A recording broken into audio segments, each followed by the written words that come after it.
I'm torn, don't know what I should do. I think, oh, it's pink. That girl is pink. I think the reason, did I just smear my mascara?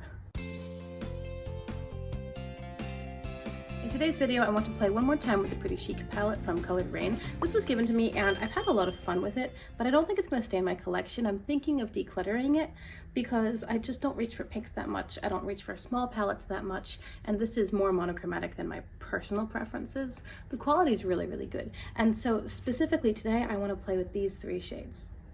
That's it. I think this is going to be a quick video. I will prime my eyes with the Glamlight Icing Primer, and everything I'm using is linked in the description box. So to start off with, I'm taking this beautiful purple matte, which is called Bougie, and I'm going to lay that in my outer crease area. It is a beautiful color. I kind of wish that this palette were magnetic because I might be inclined to keep it in my BYOP, like as a part of my singles. And now I could tear it apart and do that. There's nothing wrong with it. And like I said, the matte quality especially is very, very nice.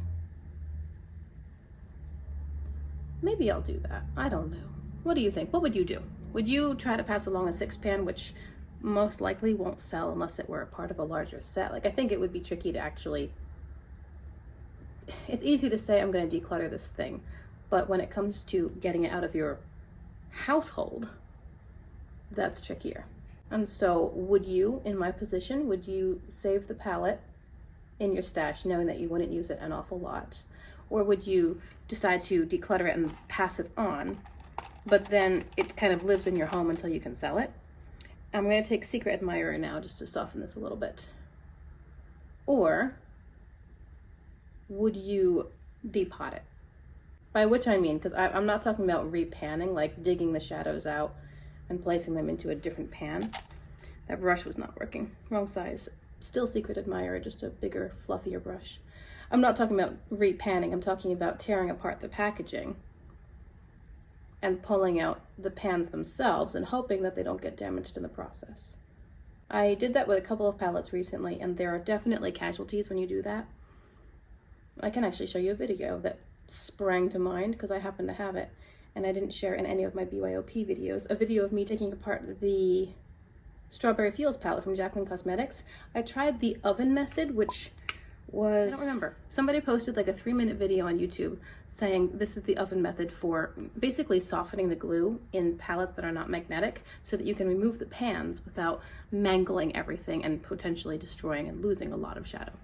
If I decide I want to tear apart a palette, I've used that, and it has been pretty successful. I still have had casualties, but it's a lot easier, and as I said, it softens the glue. So you just pop the palette into the oven. You might want to protect your baking sheet with wax paper or tinfoil or something. Pop it into the oven at a low temperature for like 3 minutes, and I will put his video in the description box today. If you're curious, you can just check it out. It's really quick, and he gives you all the specifics, like the oven temp and whatnot. I think it's like 175 or 225, something pretty low. And it's just a couple of minutes to soften the glue. And then when you take it out, you can just slip a knife in there and generally just pop it out pretty easily.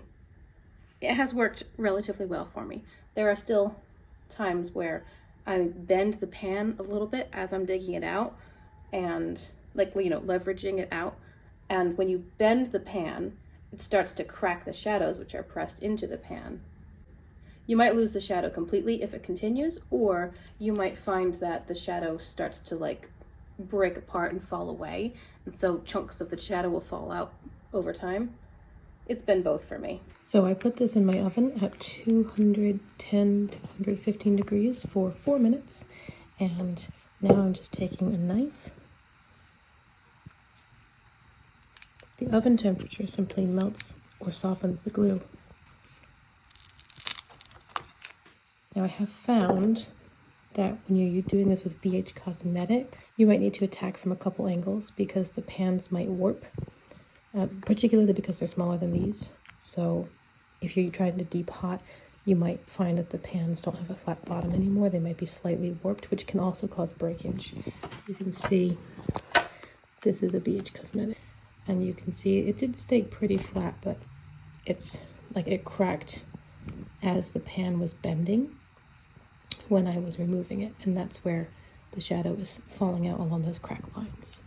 So, see, something to keep in mind. Might need to attack the pan from more than one angle, but these popping out really nicely. So these will be very easy for me to label and add to my singles. I think so far that's the best method I've found. I have a heat gun, and the heat gun did okay, but still it just made the packaging itself too hot, and then it was too hot for me to handle. So it wasn't as effective, I think, as far as actually working with the product once it's been warmed up.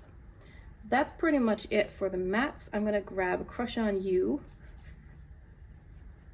which looks like this, and put that here. I mean, this is pretty.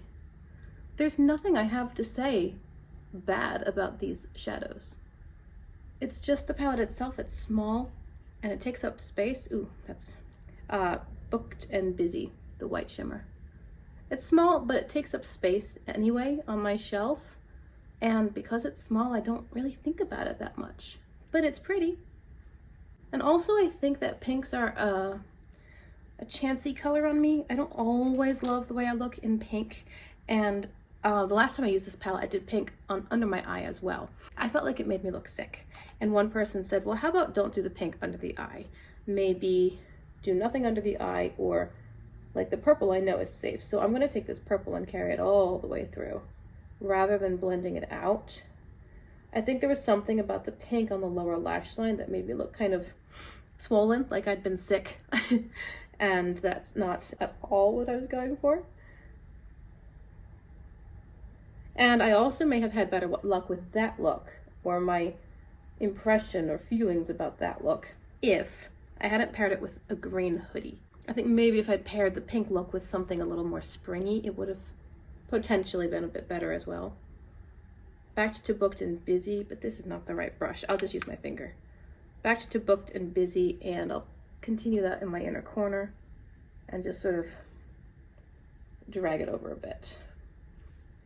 Anyway, if I do decide to depot this and turn it into singles so that I can get rid of the packaging, but just add it to packaging that's already in my collection, I would definitely use the oven method. Because I don't know, I don't think it'll be easy for me to sell this, even for just a few dollars. I'm not sure. What would you do? Let me know. I'm not gonna lie, guys, I think that this look is absolutely gorgeous, and now I'm torn as to what I should do, because when I think about this palette, I think, oh, it's pink. That girl is pink, and it's just not a color I tend to reach for. But today's look is very unpink. Granted, the purple has like a pink undertone. If you blend it out, you're gonna get pinky tones, but this is so pretty. I think it's so pretty. So the question is, do I wanna keep the palette for the 50% that really gets me excited?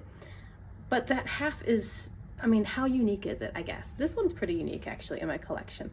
This is sort of a glittery topper shade, but it has a lot of reflex in it.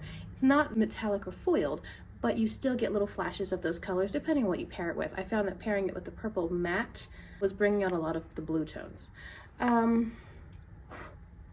I'm torn, don't know what I should do. Would love to get your input on this, because, like, I have enough eyeshadow palettes. I have a lot of eyeshadow palettes, and they bring me such delight, and they are fun, and I enjoy the whole hobby. And I never want it to make me feel like I'm being overrun or overwhelmed. And so if I come to a palette that doesn't really get a lot of use or any use, or others just excite me way more, or maybe is a formula I've outgrown or something, then I'm happy to let it go and just move on from that and be grateful for the experience and embrace what I'm currently enjoying. I'm currently enjoying this, but this is, I think, the one look in the palette that would really excite me the most, because it's only 6 pans and 3 of those are pink. I'm not sure what to do, and I would like to hear your thoughts. Let me tell you what I did to finish off, and then we'll close out today's video. I did put some dark purple in my waterline. This is Champs from ColourPop. I did put on mascara, but I only put it in the outer half of the upper lash line. That's it. So it's kind of like false lashes-ish, only in contrast because there's no mascara anywhere else. It's just out here. I have a blush from, this is colored Raine. The last time I used this blush or mentioned it, I think I had said Give Me Glow. This is from colored Raine and it's the shade Floral, and in that video I did make a correction in my description box. I have this lip glaze from Kaleidos in the shade Hot Pursuit, and on my face, besides the blush, I'm wearing these two highlighters from Anastasia Beverly Hills Aurora Glow Kit. And that's it. So do let me know what you think about today's eyeshadow look, and if you think I should keep the palette, pass the palette along, depot the palette.